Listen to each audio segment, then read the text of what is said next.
délégation mafonja avy amin'ny congrès américain anatiny voamera Oezen-Min izay miandraikitra ny politika ny fifandraisana arabaritry États-Unis eo amin'ny iraisam-pirenena no tonga niona tamin'ny fanjakana malagasy teto iavoloha ny maraina teo ny momba ny AGOA no vetindresaka nitarika ny fiona ny filohan'ny République Andry Rajoelina nitronon'ireo mpikambana maromaro eo anivon'ny gouvernemanta nahitana ny ministry ny fampiroboroboana ny indostria sy ny varotra ny ministry ny rarambahiny ny ministry ny toe-karena sy ny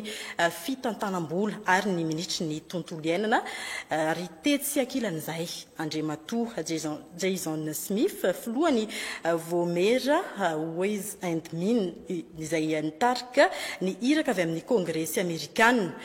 tombana amin'ny fiara-miasan'ny États-Unis sy ireo firenen-kafa amin'ny alalan'ny AGOA mo no antondiany iraka tojo fanomezana sy Andry Rajaonarvao no mitaditra ny andindim-baovao.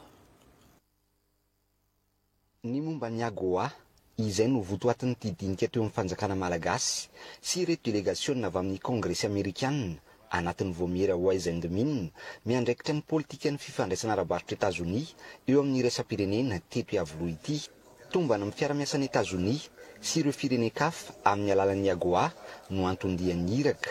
ijerena amin'ny anavoazana indray ny lalana AGOA eo anivon'ny kongressy amerikanina ijerena ihany koa ny fitohizan'ny fiara-miasa amin'ny taona 2024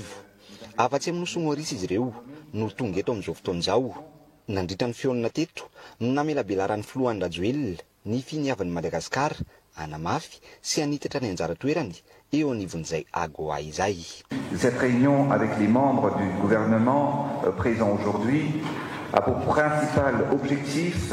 de vous affirmer la volonté ferme de Madagascar à œuvrer pour raffermir notre coopération avec les États-Unis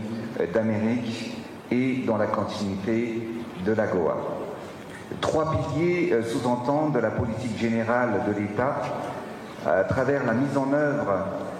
de ce nouveau mandat présidentiel, à savoir le capital humain,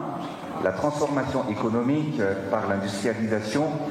et la bonne gouvernance. Ainsi, la reconduction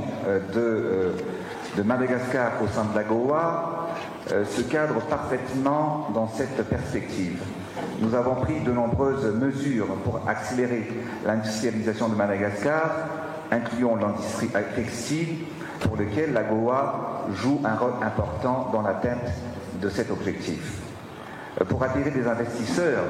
nous avons adopté plusieurs réformes juridiques, notamment la loi sur les investissements et aussi le nouveau code minier. Je tiens à rappeler que les États-Unis sont un partenaire commercial majeur pour Madagascar. Avec l'AGOA, les produits textiles comptent pour 49,3% de nos exportations vers les États-Unis. Ensuite vient la vanille avec 20,7%, puis vient le minerai de titane à 10%. Madagascar nous avons donc la main-d'œuvre qualifiée et compétitive pour un marché tel que les États-Unis. Tsara toerany Madagasikara raha nivokatry ny fiara-miasa teo anivon'ny AGOA tao anatin'ny fitaom-pitondran'ny filohan'ny Rajoelina no jerenina ny taona 2024 2024 dia tafiditra ho isan'ireo firenena 5 nahavita nanondrana betsaka indrindra niazo any États-Unis isika